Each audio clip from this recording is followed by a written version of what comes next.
Today we will see how to edit a PDF file. For this you need to open Google Chrome, go to Google Apps and then click on Drive.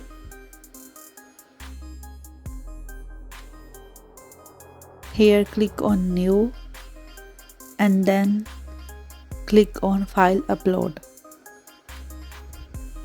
From here select the file that you want to edit, click Open. The file will upload.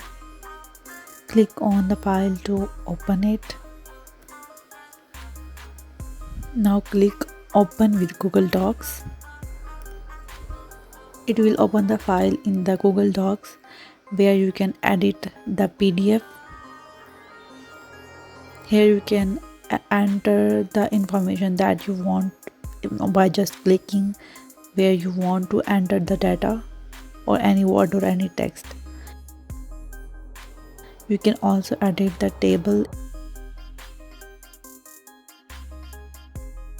and then for saving you go to File, Download and Save with PDF.